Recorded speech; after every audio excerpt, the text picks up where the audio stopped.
parents skipped my MIT graduation to watch my sister's engagement party, only to realize later it was the day I cut them out of my life. 5 years later, the world looked different. Or maybe I finally did. That morning, I zipped up a navy dress I didn't even like and stared at myself in the hotel mirror. My name is Haley Quinn, I'm 29. And if you think you know how this ends, stay tuned.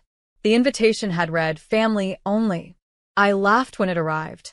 Family, the same word that once meant obligation, now a scar that had finally healed. But my cousin's wedding wasn't something I could avoid. Not when my aunt had called crying. Please, Haley. It would mean so much if you came. So I came. For her. Not for them. As I walked into the ballroom, laughter and perfume hit me like static. Champagne glasses clinked, camera flashes sparkled, and somewhere in the middle of it I saw them. My parents. Still polished. Still pretending. Dad's hair grayer, Mom's pearls brighter. My sister stood beside them, holding a new diamond on her finger and a smile that didn't reach her eyes. They didn't notice me at first. It was almost peaceful, watching from across the room, seeing how small their world had become, a performance held together by denial. Then Mom turned. Her eyes caught mine and froze, wide with disbelief. Haley? Her lips mouthed silently. I nodded once. No wave. No smile. Just recognition. Across the ballroom, my father's laughter faltered. My sister's hand tightened around her champagne flute. 5 years of silence condensed into one electric heartbeat. I didn't go to them. I just stood still. The ghost they created, finally solid again. And from that distance, I realized the truth. They hadn't skipped my graduation. They'd forfeited my life. The ballroom smelled of roses and old money, expensive, rehearsed, and painfully familiar. My cousin's wedding had the kind of perfection my mother always craved. Coordinated dresses, gold-rimmed plates, and conversations polished to sound effortless. I stayed near the back, clutching a flute of sparkling water, invisible as ever. 5 years ago, I had stood on a different stage, holding my MIT diploma while other parents screamed with pride. Mine never came. They were too busy posing for engagement photos with my sister, the golden child. That day, I'd blocked their numbers. No goodbye, no drama, just silence. Now, the silence was broken by my aunt's cheerful voice. Haley, you made it, she said, pulling me into a hug that smelled like perfume and nostalgia. Your mom's been hoping to see you. Has she? I asked softly. She's been regretful, she offered, eyes darting toward the head table. My mother sat there, back straight, face stiff.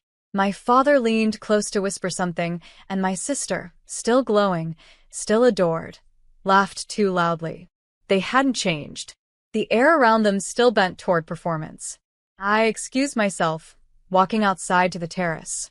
The night air was cold but honest.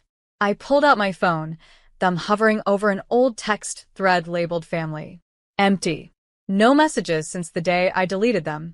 Behind me, I heard footsteps. Haley, my father's voice, older, rougher, almost human. I turned slowly. 5 years, I said. That's how long it took you to notice. He swallowed hard. We thought you needed space. No, I replied quietly. You needed attention. You just couldn't share it. The music swelled inside, muffled through the glass doors. And for the first time, I didn't feel like the forgotten daughter. I felt like the one who finally left the stage. He stood there awkwardly, hands shoved in his pockets, the same posture he used when guilt crept in. Your mother wanted to reach out, he said, but she didn't know how. I tilted my head. You both managed to plan an entire engagement party on the same day I graduated MIT. I'm sure communication isn't the problem. His mouth opened, then closed again. We didn't realize how much that hurt you. I let out a quiet laugh. You didn't realize because you didn't look. Because her ring mattered more than my degree. For a moment, he seemed smaller, like the man who used to build science projects with me in the garage, back before image swallowed sincerity. You're right, he whispered. We failed you. Behind the glass, my sister appeared, radiant in her champagne dress, the kind of beauty that had always earned her applause without effort. "Dad," she called, stepping onto the terrace. Then she froze. Oh. Her tone dropped flat. "You came." "I was invited," I said. She smiled thinly. "By mistake, I assume." Dad sighed. "Girls, please, not tonight." I turned to her. "You look happy." "I am," she said, though her eyes betrayed exhaustion. "You still working in Boston?" "I run my own firm now," I replied. "AI consulting." Her smile faltered. Oh. Silence spread like fog. She looked at Dad for rescue, but he had none left to give. I stepped closer, my voice low but steady. "Don't worry, I didn't come to ruin your perfect evening. I just came to return what you left behind." I pulled out the sealed envelope I'd brought for years, unopened, and waiting for this moment.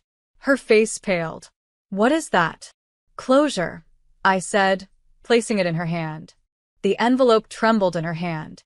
I'd sealed it 5 years ago, on the night I packed my diploma, moved out of Boston, and promised myself never to explain again. But I'd kept it, waiting for this moment. "What's inside?" she asked cautiously. "The speech I was supposed to give at graduation," I said. "The one you told Mom was a waste of time compared to your engagement toast." Her lips parted, guilt flickering for a second before pride smothered it. "Haley, that was years ago." "And I still remember every word," I interrupted, my voice calm. "I wrote about resilience, about family, about believing in people even when they don't believe in you. You should have heard the applause." Dad looked away, eyes glistening in the low terrace light. "Why bring this now?" my sister whispered. "Because you never asked what you missed. And I needed you to know that I made it without your cheers." Behind the glass, the wedding reception carried on. Music, laughter, the illusion of love. Mom appeared suddenly at the doorway, her pearls catching the light. "Haley," she said, breathless, "your aunt said you were here. We should talk." "I think you've said enough," I replied quietly. "You just didn't realize what it cost." She reached for my arm. "Don't make a scene." I smiled faintly. "I stopped performing 5 years ago." Her grip loosened, the same way her control always did when I refused to play my role. I turned toward the ballroom, where the lights glimmered across crystal chandeliers. "Enjoy the show," I said softly. "I'm leaving early this time." I walked out into the cold night, my heels echoing against the marble floor, each step a reminder that freedom sounds nothing like applause. Outside, the parking lot glowed under string lights, wedding laughter trailing faintly through the glass doors behind me.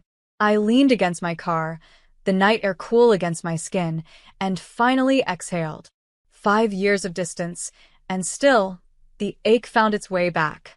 I thought I was past it, but there's something cruel about proximity, how a single glance can pull you into old wounds. My phone buzzed. A text from an unknown number. "You didn't have to humiliate her. She's your sister." I didn't need to guess, it was Mom. I stared at the message, thumb hovering over the screen before typing back. "You humiliated me first." I just finally stopped participating. I slipped the phone into my clutch and looked up at the stars. They reminded me of that night in Cambridge, standing on the MIT rooftop with classmates as the city glowed below us.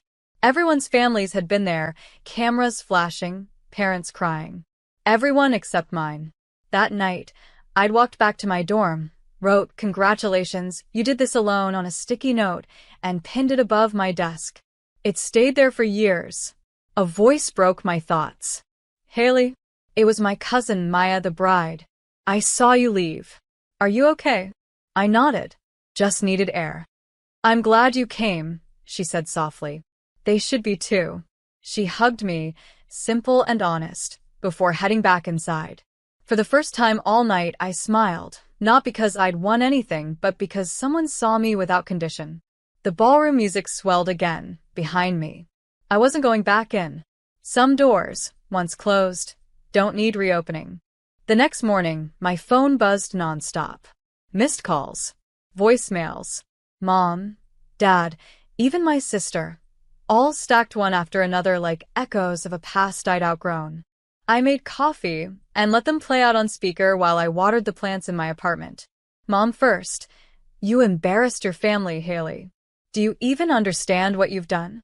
Dad next. You could have handled that privately. You made your mother cry. And then my sister, voice soft but venom-laced. You've always needed attention. Congrats, you got it. I shut the phone off. The plants didn't care who'd skipped my graduation. They just needed sunlight and water, simple, consistent things my family never offered. Later that afternoon, my assistant at the firm, Callie, peeked into my office. Haley, the press email about your AI project. Do you want me to forward it to you? Press email? She nodded. A feature request. MIT Alumni Network wants to highlight your work. Said they tried contacting your family for comment, but no response. The irony twisted like poetry.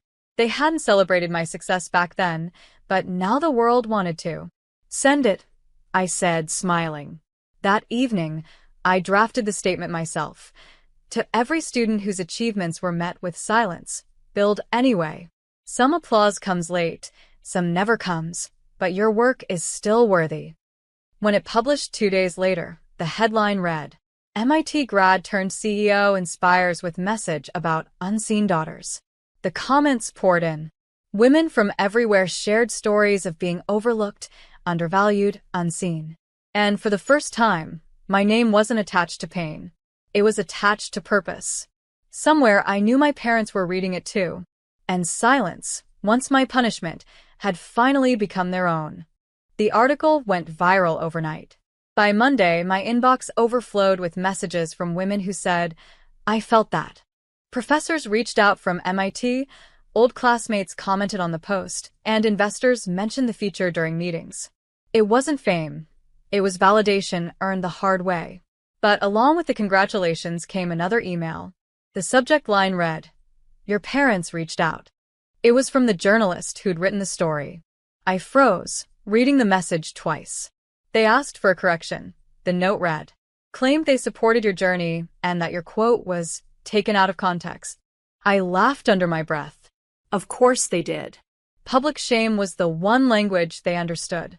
That evening, as the sun bled into the skyline, I sat on my apartment balcony with my laptop open and drafted another response. Not angry, not bitter, just true. The story is accurate. The silence happened. The lesson remains, love that demands performance isn't love, it's control. The journalist replied within minutes. Understood. Your words stand. The next morning, the article update trended again. Haley Quinn responds with quiet grace. My name sat under the phrase quiet grace, 2 words no one in my family had ever used for me. A message came in that night from an unknown number. We didn't realize what we lost until the world saw you. Mom.